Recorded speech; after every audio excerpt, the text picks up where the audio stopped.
آج Pakistan cricket team نے وزیر اعظم عمران خان سے ملاقات کی اور یہ ملاقات پاکستانی کرکٹ ٹیم اور پوری پاکستانی قوم کے لیے کافی اہم ثابت ہوئی، کیونکہ اس ملاقات میں وزیر اعظم عمران خان نے بہت بڑے فیصلے کر لیے اور 4 انتہائی اہم کھلاڑیوں کو ٹیم میں واپس شامل کرنے کا اشارہ بھی دے دیا۔ اشارہ تو کیا، ڈائریکٹلی ہی شامل کر دیا۔ دوستوں، وزیر اعظم عمران خان نے کہا کہ ہمیں اب ہر حال میں ان گوروں سے بدلہ لینا ہے۔ انہیں ہمارے ملک کی کوئی پرواہ نہیں ہے، لیکن ہم اب ان کو سبق سکھائیں گے ICC ورلڈ کپ میں، جو کہ امپاسبل ہے ان 4 کھلاڑیوں کے بغیر۔ تو وزیر اعظم عمران خان نے 4 کھلاڑیوں کو ورلڈ کپ کے لیے پاکستانی کرکٹ ٹیم میں شامل کر لیا۔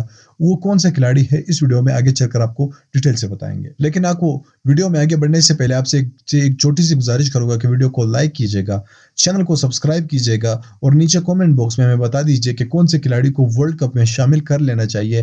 آپ کے نظر میں ایسا کون سا کھلاڑی ہے؟ دوستو، وزیر اعظم عمران خان نے آج جب PCB اور پاکستانی کرکٹ ٹیم سے ملاقات کی تو اس ملاقات میں انہوں نے پاکستانی کرکٹ ٹیم کو کافی زیادہ حوصلہ افزائی دی اور یہ بھی کہا کہ پاکستانی کرکٹ ٹیم اس وقت دنیا کی بہترین ٹیم بن گئی ہے اور انشاءاللہ آپ لوگ بھی ورلڈ کپ جیتیں گے۔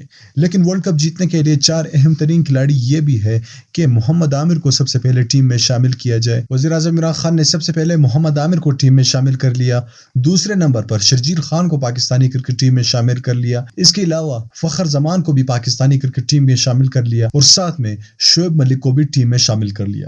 شعیب ملک کے بارے میں انہوں نے کہا کہ یہ باصلاحیت کپتان بھی رہ چکے ہیں، اسی لیے ان کا ٹیم میں ہونا کافی زیادہ ضروری ہے۔ اور وزیر اعظم عمران خان نے یہ بھی کہا کہ انشاءاللہ آپ لوگ ہی ورلڈ کپ جیتیں گے اور پاکستان کا نام دنیا بھر میں روشن کریں گے۔ دوستو، اس ٹیم کے حوالے سے آپ کی کیا رائے ہے؟ کیا سچ میں یہ ٹیم پاکستان کو ورلڈ کپ جتوا سکتی ہے یا نہیں؟ نیچے کومنٹ باکس میں اپنے رائے سے آگاہ کیجیے گا۔ اس ویڈیو کو لائک کیجیے گا، چینل کو ضرور سبسکرائب کیجیے۔ اللہ حافظ۔